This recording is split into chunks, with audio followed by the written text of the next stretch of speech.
A round of 8 under 62, and just like that, the defending champ vaults to the top of the leaderboard, and at this point, he is 3 shots clear. What a round from Tony Finau, and here he is with Damon Hack. Tournament record tying 62 for the defending champ. It looked like a command performance, complete control, tee to green. How would you describe it? Yeah, it was nice. Over the last 2 days, I hit the ball really nicely. Yesterday, I couldn't get the putts to drop. Today, it was nice to see some go in and capitalize on the good ball striking. So I was really happy with that, especially on my back nine. You told me earlier in the week that the putter had felt as good in your hands as it had for some time. How critical was that club for you today? Yeah, super critical. I was able to make some putts from 20, 30 feet after some really quality shots. Anytime I hit it inside 10 feet, I made them. So that's, when you're shooting low, you got to make the putts and capitalize, and I was able to do that today.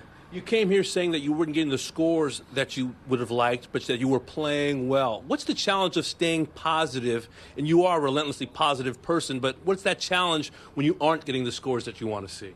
Yeah, it's definitely been a challenge, I would say, over the last month or two, really since the season started. I haven't gotten the results out of, the game that I feel like sometimes you need to have the confidence to move forward. So today was a big round that way. I knew that at some point it'll turn. I've been working hard on my game and specifically on my putting, and it's nice to see it pay some dividends this week. Where does your focus go with 36 holes left to play? Yeah, we'll try to defend this thing. That's the goal. But I've got to. If I keep hitting good golf shots and making some putts, then I think I'll have a good chance at the end. Great plan. Thanks. Wasn't that long ago that Tony Finau was just inside the top 10 in the world. He is now down to 30th, and he knows he's better than that. He showed us today. Since his last win, that was Mexico last year, has not had a top 5. So 8 previous starts in 2024 without a top 5, and he's missed 4 cuts. So, Tripp, as we bring you in, what has been missing from Tony's game?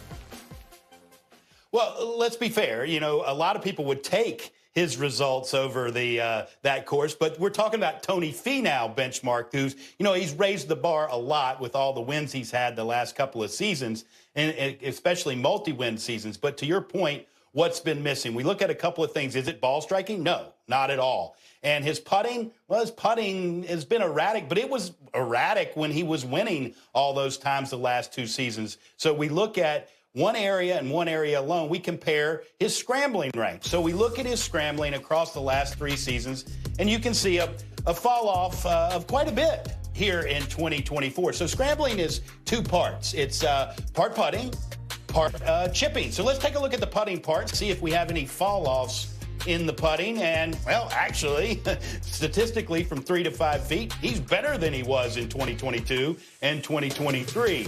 So let's look at the scrambling. Okay, so when he's hitting bunker shots, when he's pitching, how close is he getting the ball to the hole? You can see, as I said in the highlight, usually one of the best in the game at getting the ball close. That's the measure of a good chipper and pitcher and bunker player. Now, is it just the bunkers or is it just the chipping? Let's look at that.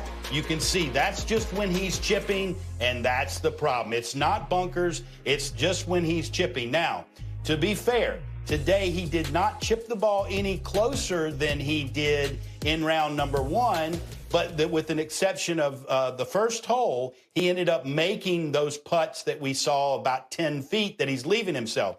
When he won here a couple of years ago, his pitching and chipping was phenomenal. They say a barometer of success on this golf course, the ones who typically adorn the leaderboard late into this tournament are the ones who are gaining the most strokes around the greens. Usually, that's Tony Finau.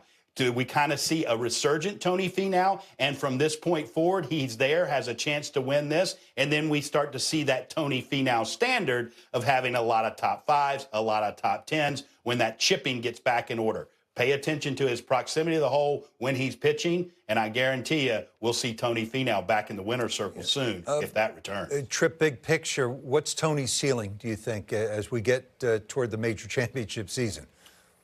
Oh, he can win a major. There's no question. And if there's one major he's had the most success in, it's the Masters. I mean, I think because again, for what I just mentioned, one of the keys at Augusta. Think of all the great scramblers, all the great pitchers and chippers that have won at Augusta National. That's, I think, one of the reasons why Tony Finau has such great success. Because what is one of the attributes of being a great pitcher and chipper? It's a great imagination, it's great hands, and Augusta's greens require you, and they bring out that in all the great chippers and pitchers. So if Tony's start pitching the ball the way he has the last 2 seasons, I think a ceiling could be a green jacket in his future, and many would not predict it based on his play coming up to it. But this might be a small predictor heading in to Augusta in a couple of weeks.